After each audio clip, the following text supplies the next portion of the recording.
Nous allons voir dans cette vidéo qu'il est très facile de comprendre le sens d'une équation ajustée et de l'exploiter en faisant le parallèle avec la recette d'un gâteau.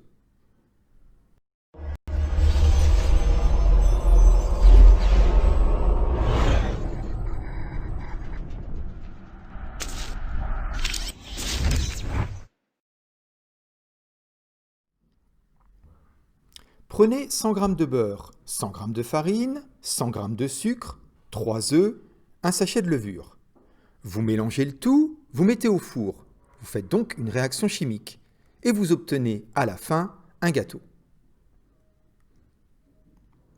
Si je vous demande combien y a-t-il d'ingrédients dans cette recette, vous me répondez très facilement 5.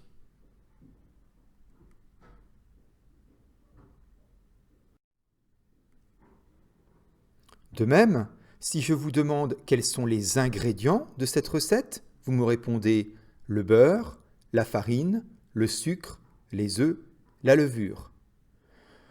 Par réflexe, vous n'allez pas me répondre 100 g de beurre, 100 g de farine, 100 g de sucre, etc. Parce que dans ce cas-là, vous me donnez la recette. Si je vous demande, mais quels sont les ingrédients là de ton gâteau? Vous me dites, il y a du beurre, de la farine, du sucre, des œufs, de la levure.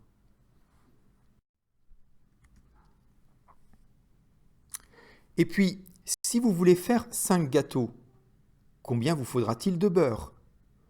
Ça peut se faire de tête.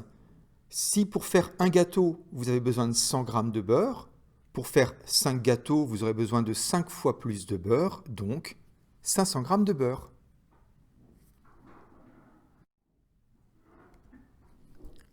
Enfin, si vous avez 9 œufs, combien vous faut-il de sachets de levure? Là encore, vous regardez la recette, puisqu'avec 3 œufs, vous avez besoin d'un sachet de levure. Pour 9 œufs, 3 fois plus, vous avez besoin de 3 sachets de levure.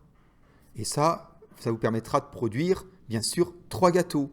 Mais attention, il faudra aussi multiplier par 3 le beurre, la farine, le sucre. On aura donc 300 g de beurre, 300 g de farine, 300 g de sucre, 9 œufs, 3 sachets de levure, et on pourra fabriquer ainsi 3 gâteaux.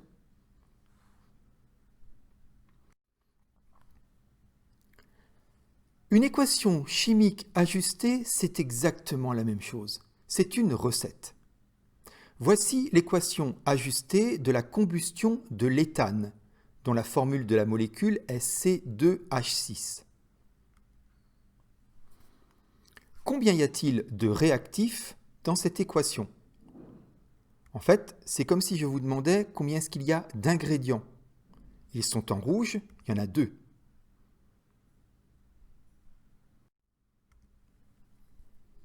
Maintenant, si je vous demande quels sont les réactifs de cette équation de combustion de l'éthane, vous devez me répondre, il y a l'éthane et le dioxygène. Vous ne devez pas répondre 2 C2H6 et 7 O2, puisqu'on vous demande les noms des réactifs. En général, si vous me répondez 2 C2H6 et 7 O2, vous êtes en train de me donner en fait l'équation ajustée. Quels sont les réactifs de l'éthane, du dioxygène? Maintenant, si je veux fabriquer 6 mols d'eau, combien de mols de dioxygène me faut-il au départ? La réponse est 7 et le résultat peut se donner directement. Voici comment j'ai raisonné. Regardez l'équation ajustée. Celle-ci nous dit que l'on va obtenir 6 mols d'eau si on met au départ 7 mols de dioxygène. Donc comme on veut obtenir 6 mols d'eau, il nous faut 7 mols de dioxygène au départ. Enfin, dernière question qui vous pose souvent problème. Maintenant, si je veux fabriquer 12 mols d'eau, combien de mols de dioxygène faut-il avoir au départ? Regardez à nouveau l'équation ajustée.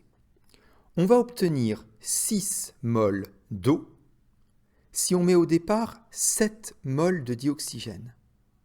Mais si on veut obtenir 2 fois plus d'eau, il faut mettre 2 fois plus de dioxygène au départ. C'est comme pour les ingrédients pour le gâteau. Pour obtenir 3 gâteaux, il faut mettre 3 fois plus d'ingrédients au départ. Donc, il nous faut 14 moles de dioxygène si on veut produire 12 moles d'eau.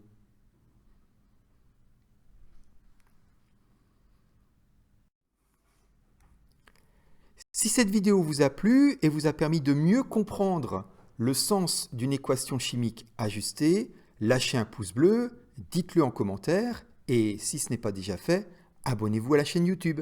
Merci.